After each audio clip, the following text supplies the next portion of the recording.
It was so extreme that people like you have just no idea what the hell it was like. Having lived through the hardest economic times in history, today we'll introduce to you the story of none other than the great Charlie Munger.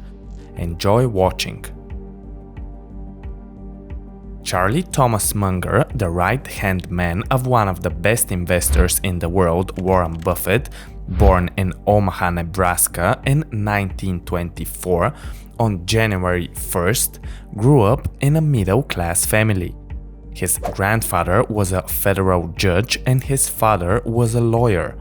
Munger says that his grandfather was an amazing person and had risen from nothing. From an early age, Charlie began to look for ways to make money, and one of the things he tried was raising and trading hamsters. Unfortunately, Charlie's happy childhood was interrupted by the Great Depression in the early 1930s. Left to starve, everyone in Munger's family had to work to make ends meet, including the young Charlie.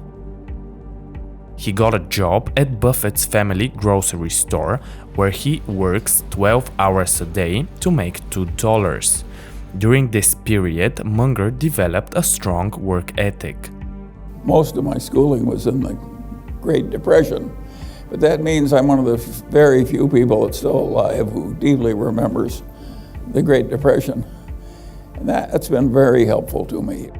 In those days, all kinds of people, most of my family and everyone else, believed in hard money based on gold and silver and not so much on welfare. I was raised among fairly backward people by modern standards, but they were backward in a kind of self-reliant way that I think was helpful, says Charlie Munger. He enrolled in the University of Michigan to study math shortly after World War II began. The surprise attack at Pearl Harbor forced many young men out of college into the military service, and Munger was no exception. The military found out that Charlie had an extraordinary IQ, and then he was assigned to serve as meteorologist working on analyzing weather systems for the war. He ends his military service successfully and gets married. After the war, he enrolls in Harvard Law School. After graduating, he is accepted to California Bar in 1949. He starts at a salary of $275 a month, equivalent to over $3,400 today, which was above average at the time. Everything was looking great for Charlie so far. He gets through the war successfully and unharmed.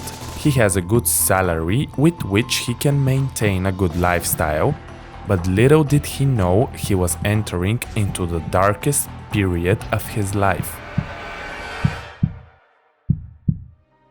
Like many young men in those days, Charlie Munger married early, but he got divorced in the 1950s.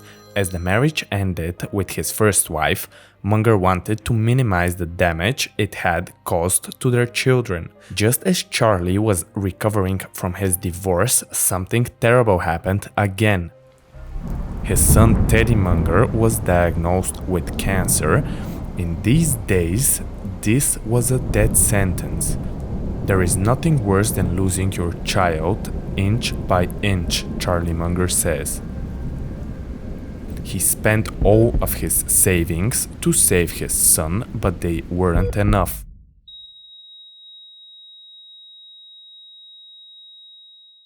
Never feel sorry for yourself. If your child is dying of cancer, don't feel sorry for yourself. Never, ever feel sorry for yourself. That moment is the most memorable for him. He wondered what could have happened if he was wealthy enough to have the best treatment for his son. After everything he had been through, Charlie is determined to build wealth, so he can give his family a peaceful and good life. He realized that to truly become wealthy, he can't work as a lawyer. He had to build his own business. While doing legal work for a smart transformer manufacturing company in Pasadena, Munger realized that he could take ownership of that company. He put all of his savings and even borrowed money to invest in the company, but the business was trying to survive. In order for it to survive, Charlie had to step in.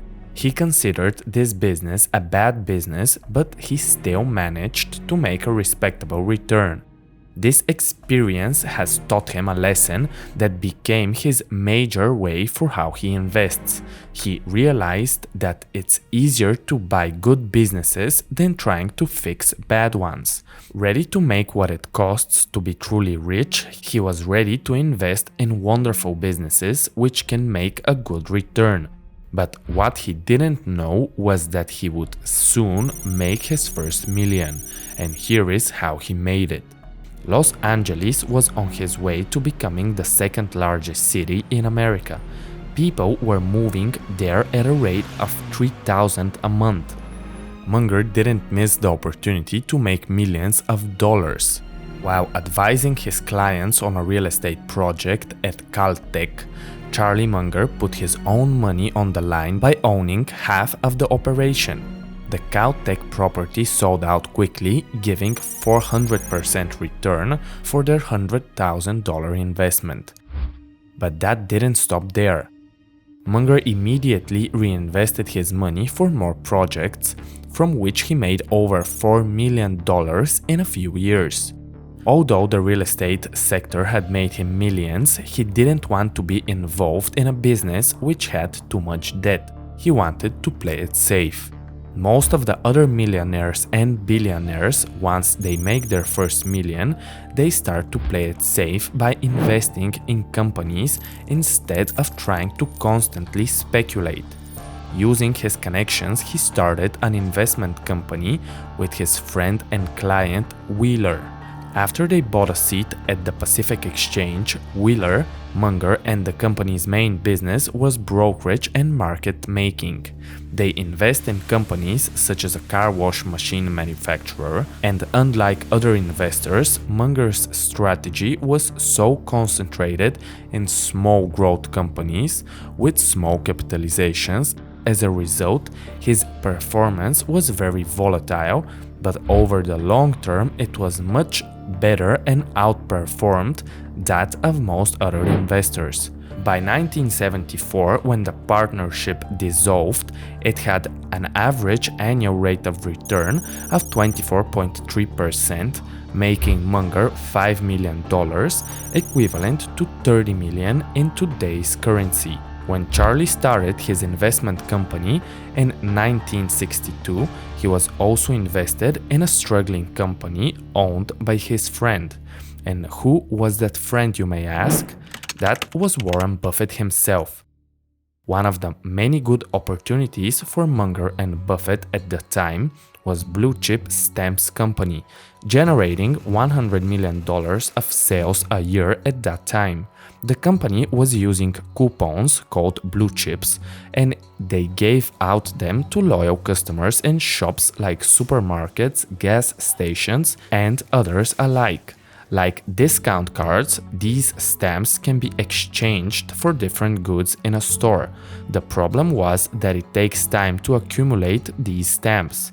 December of 1963, the Department of Justice filed an antitrust action against Blue Chip Stamp and forced the company to offer more shares to the public.